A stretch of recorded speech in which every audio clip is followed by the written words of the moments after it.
My name is Rob Annesley and I'm a photographer from Sydney, Australia. As a wildlife photographer, I've always been interested in the natural world, of course, and as I've been going photographing birds and wildlife, reptiles, I've come across insects all the time, and I find them to be very, very fascinating. Colourful, different textures, sizes, and so I just started photographing in macro and really enjoyed it.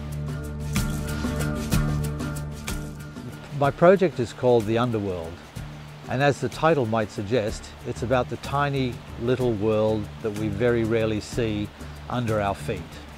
It's about little insects, and I'm shooting them in a macro and close-up style, and I'm trying to expose and show off what we normally don't see unless we stop, sit, watch, lift up a leaf, move a branch, and just see what is there right next to us.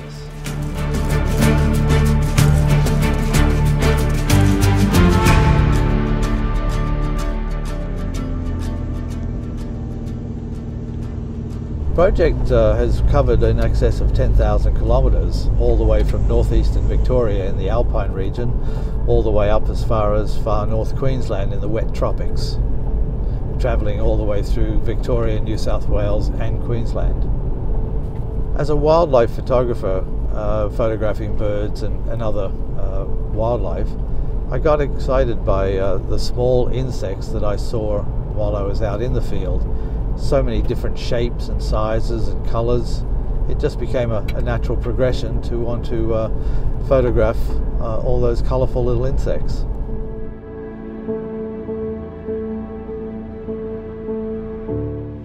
The end goal of the project is basically to alert as many people as I possibly can to the fact that our insects are disappearing. And that's a real concern for us, because insects, particularly the pollinators, which are butterflies, bees, and any insect that lands on flowers and gathers pollen and then takes it to another flower, is really important. And we're losing those pollinators through a number of circumstances. If that occurs, then we're in real strife, because those insects at the base of our infrastructure, we need them for our food source. And if we don't have them pollinating our food sources, then we can't exist on the planet.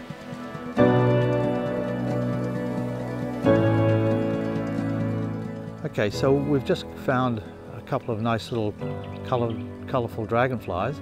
I'm currently using the GF110 lens with the MCEX18 extension tube, but for this shot I'm going to take the extension tube off and just use the 110, and I'm going to utilize the 100 megapixel resolution on this camera and probably do a fairly hard crop in once we get the shot of this dragonfly.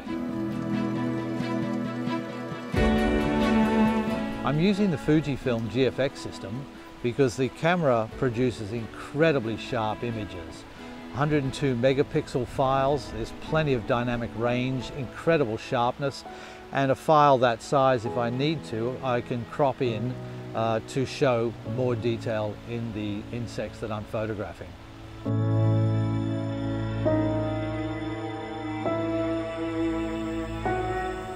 So basically what I'm doing here is I'm just searching the leaves, the tree trunks, and in the bushes for any insect that might be hiding. You've got to look fairly closely, so that's why I use a torch. The torch helps me to identify different textures or profile silhouettes that might actually not fit in with the structure of the plant or tree.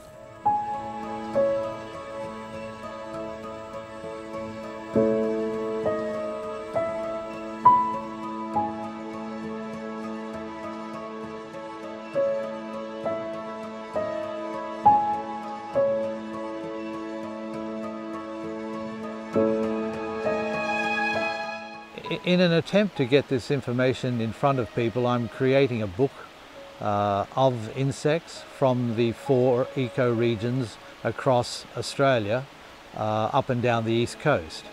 In order to do that, I'm photographing as many insects as I can, interesting ones that hopefully will appeal to people visually and get them understanding more about insects and their role in our lives. I guess my hope would be that we might find a publisher, someone who sees the educational and environmental value in it, to take this to schools so that young people can get an understanding of the fragility of the environment as we're losing insects and the insects are disappearing off the planet. As you can imagine, covering so much distance with the price of petrol these days, it's quite an expensive exercise to cover this many kilometres over a 2-month period. All in all, the project has taken me 5 months to complete, travelling all over the countryside. And the Fujifilm Challenge Grant has been very, very helpful, and for that I'm extremely grateful to Fujifilm for selecting me to further my project.